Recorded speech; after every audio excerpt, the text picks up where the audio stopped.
I'm Brittany Lewis with Forbes Breaking News. Senator Ben Sasse took to the Senate floor on Wednesday to discuss Russia's invasion of Ukraine. While condemning Vladimir Putin, Sasse highlighted the actions of someone he thought was not getting enough attention. The Nebraska Republican spoke about how Chairman Xi and China have supported Putin's invasion of Ukraine. Listen in for more information. Mr. President.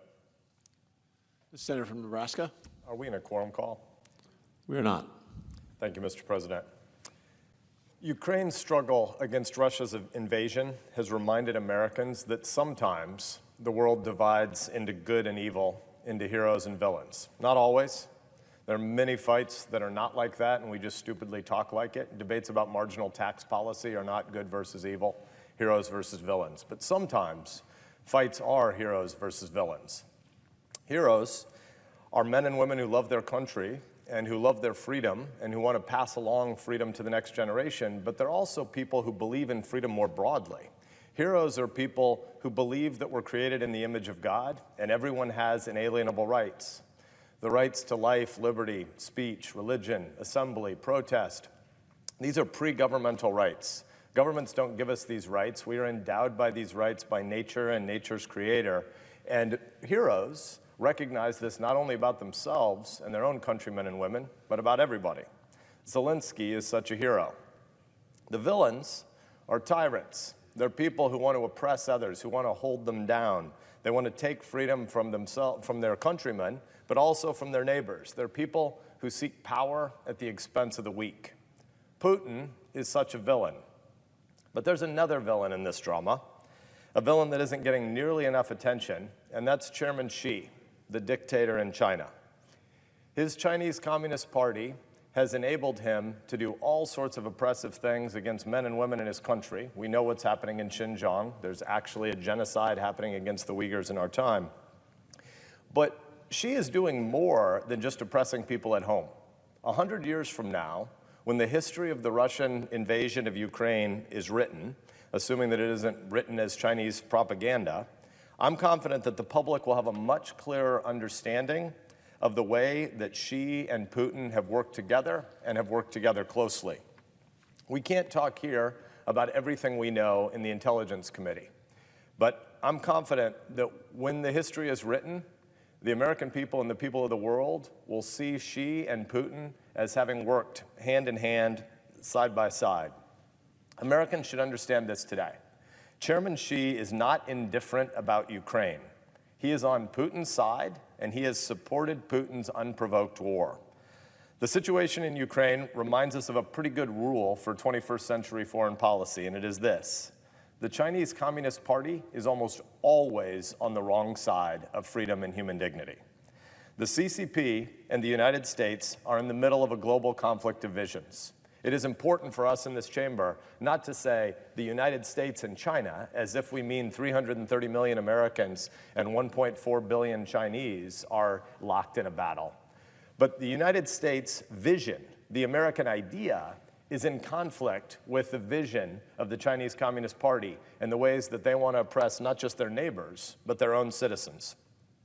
The CCP and the US are locked in a global conflict of visions. And that's true whether DC politicians want to admit it every day or not. And sometimes it seems convenient for folks not to admit it. But it is the free peoples of the world, NATO allies, Ukrainians, and other freedom lovers who are fighting against a handful of totalitarian regimes, chiefly Putin's Russia and Xi's Chinese Communist Party. These are the folks that are terrorizing not just their own people, but their neighbors. This contest is a contest between liberty and tyranny. Not every fight is, but this one is. And you damn well better believe that the tyrants are working together strategically and intentionally to undermine freedom. So let's back up to February 4th. The Winter Olympics have just begun, and Vladimir Putin is in China to visit Chairman Xi. Together, they released what they called a joint statement announcing a new partnership with no limits, close quote. The Xi-Putin statement said there would be no limits in their partnership against the United States. They promised that they would work together to promote each other's economic and national security interests, even as Putin was amassing forces on the border of Ukraine and preparing for his invasion. She was not unaware of what Putin was planning when he released and signed the No Limits statement. Well, here's why this is strange. Historically, Russia and China have not been friends. For centuries, these two countries have clashed with one another. During the Cold War, not even shared communist ideology could unite China and Russia for very long. The CCP studied the collapse of the Soviet Union to learn how to keep a communist regime afloat. And they've been very adept at using new technologies, not to enhance human freedom, but to squash human freedom. Now, though, the historic rivals have found something they have in common. Both Putin and Xi hate the United States and hate most fundamentally our ideas of the dignity of every individual created in the image of God. Let's do a little geography. Russia and China share nearly 3,000 miles of common border. Russia's giant. It has 11 time zones. Think about that. If you look at your globe of the world and you spin all the way around, you got 24 time zones. Russia spans 11 of them. Russia's about 11% of the area of land on Earth. There are 5 countries that have about 6%. China's one, the US is one, Canada's one, India. So Russia's 11%, 5 countries are about 6%. No other country has more than about 2% of the landmass of Earth. The Russian-Chinese border has historically been complicated because they haven't gotten along. But as he planned to launch his wicked invasion of Ukraine, Putin needed to move troops and materiel all the way from the border with China in the east back into Europe in the west. And he couldn't do that. He couldn't leave this giant border unguarded unless Chairman Xi said, we don't have any problems right now. And that's exactly what happened. Xi agreed that he would be on the same page with Putin as Putin took all of his troops and all of his materiel back from this historically contested border to use against the free people in Ukraine. From the beginning of this crisis, Chairman Xi has been in lockstep with Putin. The New York Times had some impressive reporting that Xi even asked Putin to delay the invasion until after the Olympics ended, which Putin ultimately did. One of the biggest ways China has supported Russia through all of this is by amplifying Russian lies and propaganda about the war. Chinese Communist Party propagandists, such as Wang Yi, have done everything from blaming the United States and NATO for the war to playing up Russia's unrealistic security demands to echoing lies about Ukrainian biolabs. Xi's henchmen and CCP-controlled state media have always been there to amplify Putin's falsehoods. Some of the stuff Putin is saying at home is laughably absurd, even to the hosts of state TV that are paid to read these scripts, and yet Xi has been willing to take all of it, translate it into Mandarin, and pump it into China to make sure the people in China don't have an accurate understanding of what's happening between Russia and the Ukraine. The CCP state media have been trying to tell the world repeated untrue stories about Russia and now cover up the atrocities and horrors that have been committed by Russian troops against Ukrainian civilians. The propagandizing is obviously despicable, but the diplomatic support the CCP is providing Russia is even more dangerous. Through the COVID pandemic, we saw how China tried to manipulate international organizations like the WHO to promote their own narrative and to bully other countries. During the invasion of Ukraine, they've done the same thing on behalf of Putin. The Chinese Foreign Ministry has participated in the consistent spreading of lies about the war through and to other international organizations. At the UN, Chinese diplomats have worked tirelessly to provide cover for Russian crimes and to enable Putin's invasion. They've spurned the pleas of Ukraine and other European countries to try to help restore the peace.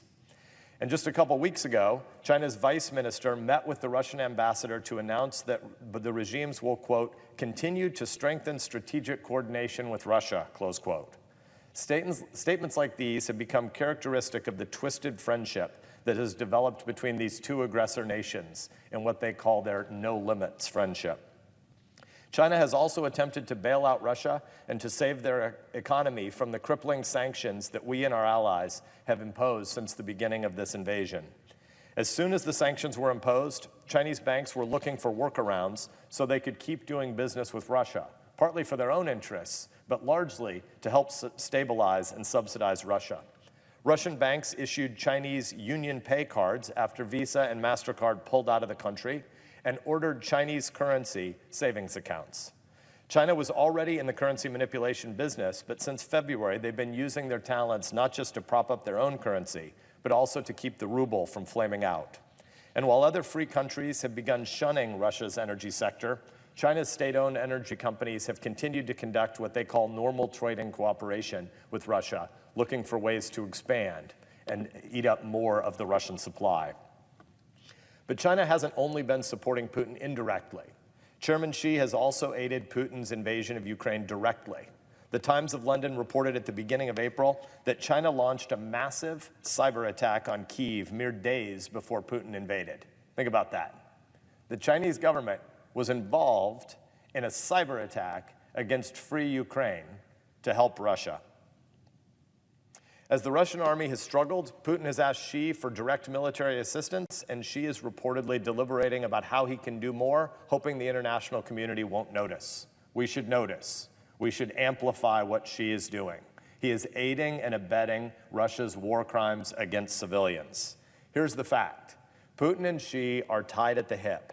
China regularly claims that it stands for the principles of state sovereignty, territorial integrity, and non-interference in domestic affairs. And yet China has supported and provided diplomatic cover for Russia's illegal, immoral, and unprovoked war against Ukraine every step of the way. And now there's the chance that Team Zelensky could win. And so what has Xi done in response? He's decided to convene meetings to figure out how he could amp up support for Putin. So we should be asking ourselves, why is Chairman Xi so supportive of this invasion? Part of the reason is because Vladimir Putin is running a scout team offense for Chairman Xi's eventual planned invasion of Taiwan. Xi wants to learn everything he can about how democracies and free peoples will respond and how democracies defend themselves so that he can try to develop strategies to beat us and to beat our allies. Xi also wants Putin to win because he thinks this will demoralize Taiwan and the rest of the free world. He wants to be able to tell a story where the age of America, where the age of freedom is over. Xi wants to plunge the globe into a new dark age, an age of surveillance state totalitarianism. And step one at this moment is destroying the friends of Ukraine. We shouldn't deceive ourselves. What we're seeing in Ukraine is a contest between freedom and tyranny. It is not in our national interest to see the tyrants triumph. We need to show the world that the forces arrayed by Putin and Xi cannot defeat the bravery of men and women who want to live free and who believe in freedom. Zelensky and Ukraine's heroes have a chance to smash the new Russia-China axis, but they need our support. Standing up to Putin and helping Ukraine is important for its own sake, but it's also important because this is the opening skirmish in a larger confrontation between tyranny and liberty, between Chinese communists and the American idea. Will the U.S. continue to lead the world toward peace and freedom? Or will tyrant Xi and his CCP have the chance to impose their totalitarianism on weaker countries around the Pacific? Today, in Ukraine, it's easy to see the line between good and evil. And that's why it's time for us to step up, to help Ukraine, but also to tell the world who Chairman Xi is, what he believes, what he's done on Putin's behalf, and why he is on Putin's side. Thank you, Mr. President.